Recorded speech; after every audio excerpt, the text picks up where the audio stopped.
മഹാനായ സ്വഹാബി അബ്ദുല്ലാഹിബ്നു റവാഹ റളിയല്ലാഹു അൻഹു ഒരിക്കൽ രോഗം ബാധിച്ച് തൻ്റെ പ്രിയപ്പെട്ട ഭാര്യയുടെ മടിയിൽ തലവെച്ച് കിടക്കുന്നതിനിടയിൽ അദ്ദേഹം കരഞ്ഞുപോയി. അദ്ദേഹത്തിൻ്റെ കണ്ണിൽ നിന്നും കണ്ണുനീർ ധാരധാരയായി ഒഴുകാൻ തുടങ്ങി. ഇത് കണ്ട് സങ്കടത്തോടെ അദ്ദേഹത്തിൻ്റെ ഭാര്യയും കരഞ്ഞു. ഭാര്യ കരഞ്ഞപ്പോൾ അദ്ദേഹം ചോദിച്ചു, മാ യുബ്കീക്, എന്തിനാണ് നീ കരഞ്ഞത്? നിന്നെ കരയിപ്പിച്ചത് എന്താണ് എന്ന് ചോദിച്ചപ്പോൾ അവർ പറഞ്ഞു, റഅയ്തുക തബ്കി ഫബകൈത്, നിങ്ങൾ കരഞ്ഞത് കണ്ടപ്പോൾ എനിക്ക് സഹിക്കാൻ കഴിഞ്ഞില്ല, അതുകൊണ്ട് ഞാനും കരഞ്ഞതാണ് എന്ന് പറഞ്ഞു. ശേഷം താൻ എന്തിനാണ് കരഞ്ഞത് എന്ന് അദ്ദേഹം ഭാര്യയോട് പറഞ്ഞു കൊടുക്കുകയാണ്. ഇന്നി ദകർതു ഖൗലല്ലാഹി അസ്സ വജൽ, ഞാൻ അള്ളാഹുവിന്റെ വിശുദ്ധ ഖുർആനിലെ ഒരു വചനം ഓർത്തുകൊണ്ടാണ് കരഞ്ഞുപോയത്.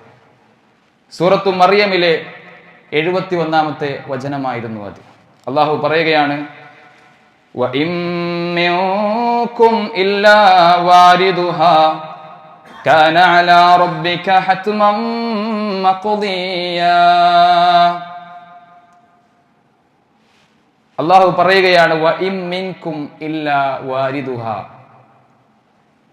നിങ്ങളിൽ ഒരാളും തന്നെയില്ല, മനുഷ്യവർഗത്തിൽപ്പെട്ട ഒരാളും തന്നെയില്ല, ഇല്ലാ വാരിദുഹാ, ആ നരകത്തിന്റെ അരികിലൂടെ കടന്നു വരാത്തവരായി ഒരാളും തന്നെ നിങ്ങളുടെ കൂട്ടത്തിലില്ല എന്ന അള്ളാഹുവിന്റെ വചനമാണ് ഞാൻ ഓർത്തുപോയത് എന്നാണ്. എത്ര നല്ല മനുഷ്യനാണെങ്കിലും ചീത്ത മനുഷ്യനാണെങ്കിലും സ്വർഗത്തിന്റെ അവകാശിയാണെങ്കിലും നരകാവകാശിയാണെങ്കിലും എല്ലാവരും ആ നരകത്തിന്റെ അരികിലൂടെ കടന്നു പോവുക തന്നെ ചെയ്യുമെന്നാണ്. കാന അലാ റബ്ബിക ഹത്മൻ മഖ്ദിയ, നിന്റെ രക്ഷിതാവിന്റെ ഖണ്ഡിതവും നടപ്പിലാക്കപ്പെടുന്നതുമായ തീരുമാനമാണ് അത് എന്നാണ് വിശുദ്ധ ഖുർആൻ പറഞ്ഞത്. ഈ വചനം എൻ്റെ മനസ്സിനെ വല്ലാതെ സ്വാധീനിച്ചപ്പോഴാണ് ഞാൻ കരഞ്ഞത്. കാരണം നരകത്തിന്റെ അരികിലൂടെ ഞാനും കടന്നു പോകും എന്ന് ഞാൻ ഓർത്തു. എന്നാൽ ഫലാ അദ്രി അൻജു മിൻഹ അംല, ഞാൻ ആ നരകത്തിന്റെ അരികിലൂടെ കടന്നു വരുമ്പോൾ നരകത്തിൽ നിന്ന് ഞാൻ രക്ഷപ്പെട്ട് സ്വർഗത്തിലേക്ക് ഞാൻ പ്രവേശിക്കുമോ, അതല്ല ഹതഭാഗ്യനായി നഷ്ടക്കാരിയായി ഞാൻ നരകത്തിലേക്ക് ചെന്ന് പതിക്കുമോ എന്നെനിക്കറിയില്ലല്ലോ. ആ ഒരു രംഗം ഓർത്തുകൊണ്ടാണ് ഞാൻ കരഞ്ഞുപോയത് എന്നാണ് അദ്ദേഹം പ്രതികരിച്ചത്. സഹോദരങ്ങളെ, നാം ഓരോരുത്തരും നേരിടാനിരിക്കുന്ന ഒരു രംഗമാണിത്.